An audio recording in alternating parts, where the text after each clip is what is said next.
Hello मेरे प्यारे बच्चों, कैसे हैं आप सभी। तो आ जाइए बच्चों, अपनी अपनी किताबें खोल लीजिए। अब हम पढ़ेंगे हमारा अध्याय 3, जिसका नाम है कीमती पानी। तो बच्चों एक बहुत ही अच्छी कहानी है ये, बड़े ध्यान से सुनिएगा इसे, है ना। अपनी अपनी किताबें खोल लीजिए, अब आ जाइए शुरू करें। तो बच्चों इस पाठ को शुरू करने से पहले इसका पाठ प्रवेश भी पढ़ लेते हैं। देखो क्या है प्रस्तुत पाठ में। पानी के जल स्तर के घटने और जल के दूषित होने के विषय में बताया गया है। अगर हम इसी प्रकार जल को दूषित और बर्बाद करते रहे तो वह दिन दूर नहीं जब पीने योग्य पानी मिलना बंद हो जाएगा। तो देखिए बच्चों, ये बहुत ही आप कह सकते हैं ना कि पानी का हिस्सा जो है घटते ही जा रहा है और बहुत ही ज्यादा महत्वपूर्ण है कि आप पानी का बिल्कुल भी बर्बादी ना करें, है ना, उसका संरक्षण करें। आइए बच्चों पढ़ते हैं ये वाला अध्याय। चलिए देखिए।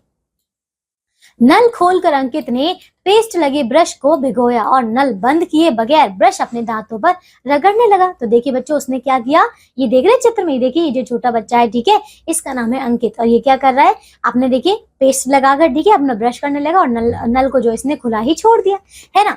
झरझर करता पानी फर्श पर गिरता रहा। नल से गिर रहे पानी की आवाज सुनी तो पास ही बरामदे में बैठे अखबार पढ़ रहे सिन्हा अंकल ने अंकित को डांटा। देखिए उन्होंने कहा डांटते हुए, क्या रे अंकित, यह क्या बेवकूफी है, तुमने पानी का नल क्यों खुला छोड़ रखा है ना, ये यूं बेकार में पानी क्यों बहा रहे हो। ठीक है, उन्होंने डांटते हुए कहा, ठीक है, क्योंकि ये तो देखिए बहुत ज्यादा बड़ी बेवकूफी है कि जब आपको जरूरत नहीं है तो आप पानी को बंद कर दीजिए ना, क्यों उसे बर्बाद कर रहे हैं ना। उस प्रकार से डांटते हुए कहा। अब देखिए अंकल, आप तो पानी के लिए ऐसे डांट रहे हैं जैसे पानी ना हो देसी घी हो। अरे यदि 5-10 लीटर पानी बेकार भी बह जाएगा तो कौन सा पहाड़ टूट पड़ेगा, अंकित ने कहा। तो देखिए बच्चों, क्योंकि वो छोटा बच्चा, उसे नहीं पता है ना, उसने कहा कि अगर 5-10 लीटर जो पानी है अगर बह जाएगा तो क्या मतलब कोई पहाड़ थोड़ी ना टूट पड़ेगा, है ना। अब देखिए अंकल जी कहते हैं कि अरे बेटा, सच कहूं तो यह पानी देसी घी से भी अधिक कीमती है ना। देसी घी खाए बगैर तो आदमी जीवित रह सकता है, लेकिन पानी के बिना तो एक दिन भी रह पाना संभव नहीं है ना बच्चों, हम भी जानते। सिन्हा अंकल बोलेंगे, है ना।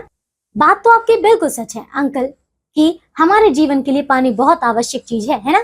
पानी बगैर हमारा जीवित रह पाना संभव नहीं है, लेकिन अंकल मैं नहीं समझता कि पानी कोई ऐसी दुर्लभ चीज है जिसके लिए इतनी हाय तौबा मचाई जाए।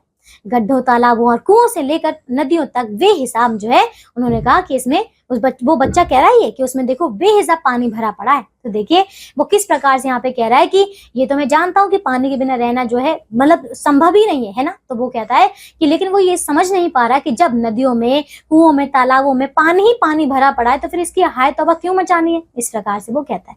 अब देखिए इसके आगे देखिए, इसका मतलब यह हुआ अंकित कि पानी का मूल्य तुमने समझा नहीं, है ना।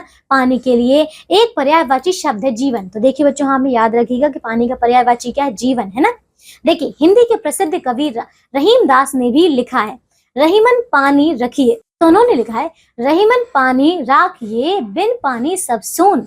तो मतलब यह है कि पानी के अभाव में जीवन की कल्पना भी नहीं की जा सकती, है ना बच्चों। इसका अर्थ यही है।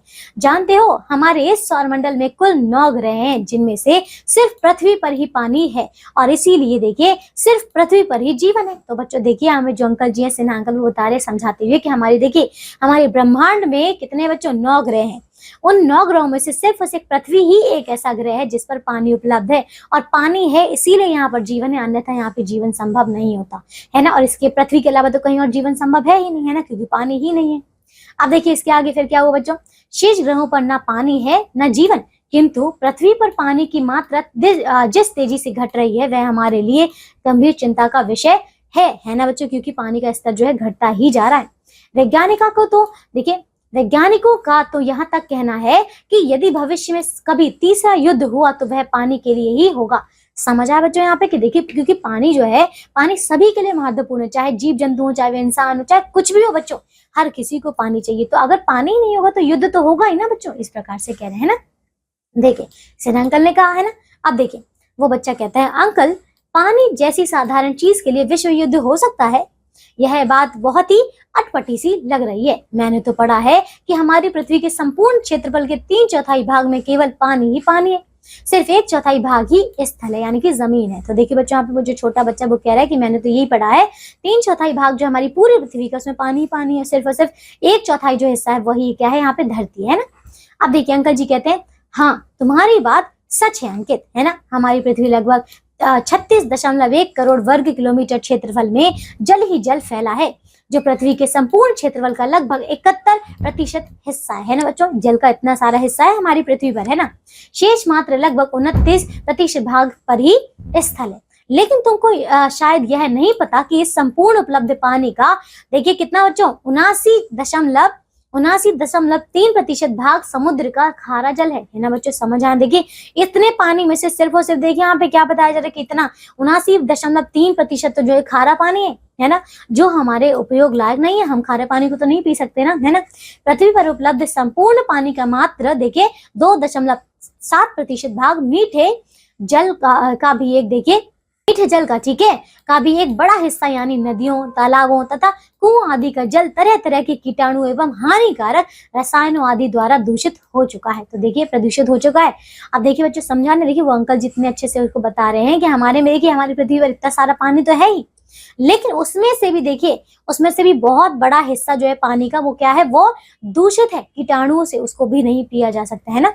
तो देखिए क्या बताया जा रहा है। अब वैज्ञानिकों का कहना है कि हमारे देश में 80% बीमारियां अशुद्ध एवं प्रदूषित पेयजल के कारण ही होती हैं, क्योंकि उनमें कीटाणु होते हैं और उस कीटाणु वाले पानी को अगर कोई पिएगा तो कीटाणु ही तो जाएंगे अंदर, वो बीमारी पैदा करते हैं।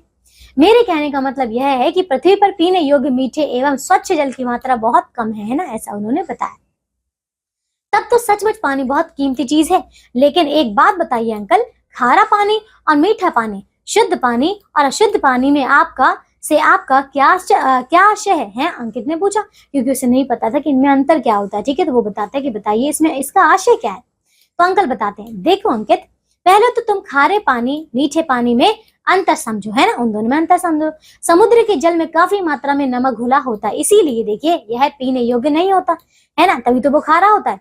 इसकी सबसे आसान पहचान यह है कि यह साबुन के साथ झाग नहीं छोड़ता है, जबकि मीठा जल जो है रंगहीन, गंधहीन तथा स्वादहीन होता है। कैसा होता है बच्चों? रंगहीन होता है, यानी कि उसमें रंग नहीं होता, गंधहीन होता है यानी कि उसमें गंध भी नहीं होती, स्वादहीन होता है यानी कि उसका कोई भी स्वाद नहीं होता, है ना बच्चों। और इसमें उचित मात्रा में ऑक्सीजन घुली रहती है, समझ आ रहा है। लेकिन अगर आप समुद्र का पानी पिएंगे ना तो वो खारा लगेगा आपको, और वो साफ भी नहीं होगा, गंध वाला भी होगा, है ना।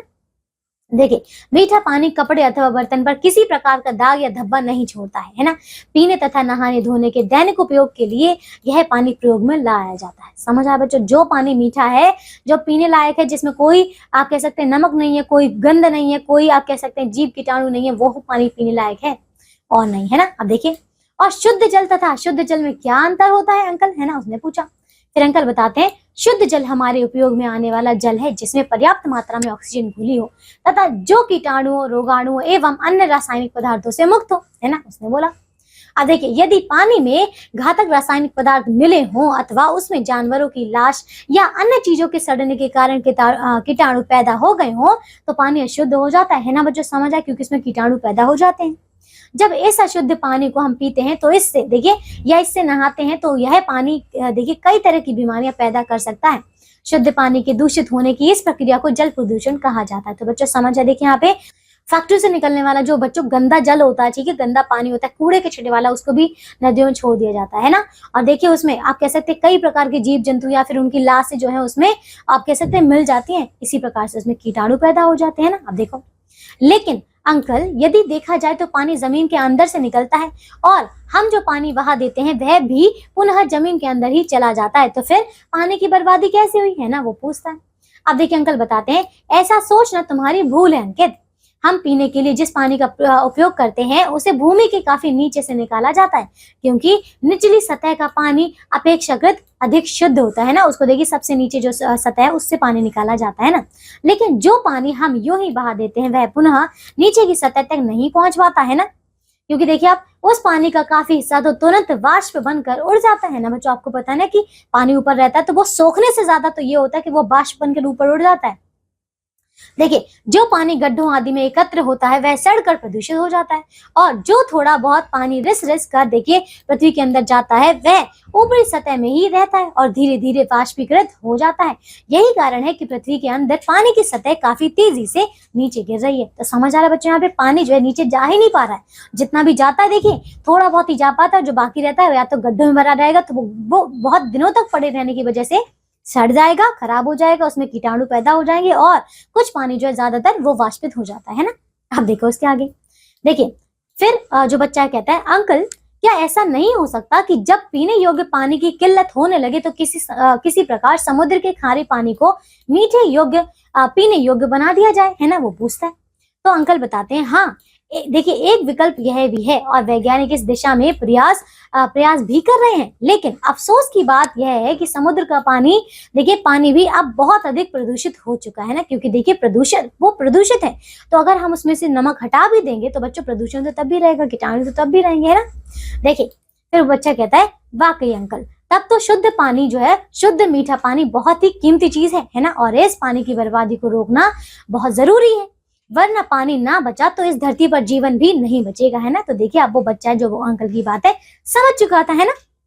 अब देखिए फिर, ठीक है, लेकिन अभी तो तुम उठो और बाथरूम में जाकर 2 बाल्टी पानी बर्बाद करो। तो देखिए अब सिन्हा अंकल उसको इस प्रकार से जो ताना देकर कहते हैं कि जाओ तुम उठो, बाथरूम में जाओ और 2 बाल्टी जो पानी है बर्बाद करो, है ना। अब देखिए सुबह से ब्रश करके बगैर नहाए धोए बैठे हो, ठीक है, अंकित की मम्मी ने कहा तो सभी हंस पड़े। समझ आया, देखिए उसने भी ब्रश भी नहीं किया था, नहाया धोए भी नहीं था, इसलिए वो कहता है कि जाओ तुम, उसकी मम्मी कहती है कि जाओ तुम नहा धो कर आओ, है ना। अंकित उठकर नहाने चला गया और सिन्हा अंकल चाय की चुस्की लेने लगे। तो बच्चों समझ आया, देखिए ये था हमारा अध्याय जिसमें हमने जाना कि पानी हमारे लिए कितना ज्यादा महत्वपूर्ण है, अगर पानी नहीं तो जीवन नहीं, है ना। तो बच्चों समझ आया, इसीलिए देखिए आज के बाद आप भी ये ध्यान रखेंगे कि पानी की बर्बादी बिल्कुल ना करें, है ना। जितना जरूरी हो उतना ही पानी का प्रयोग करें, इसके अलावा कभी भी पानी की बर्बादी नहीं करनी है, बल्कि उसका संरक्षण करें। समझ आया। अब देखिए इसके बच्चों, यहाँ देखिए अभिप्रेरणा क्या है इसकी, पानी का सदुपयोग करना सीखेंगे, जल प्रदूषण की रोकथाम करेंगे, है ना बच्चों। तो हमने सारी बातें जो हमारे इस अध्याय में देख ली। आइए इसका करते शब्दों का पिटारा। देखिए इसमें कौन कौन से शब्द हैं। बेवकूफी यानी कि मूर्खता, आवश्यक जरूरी, स्थल यानी कि जगह, भूमि, जमीन, आशय इसका अर्थ है अर्थ, ठीक है, मतलब, बेकार यानी कि व्यर्थ, दुर्लभ यानी कि मुश्किल से प्राप्त होने वाला, प्रदूषित यानी कि अशुद्ध।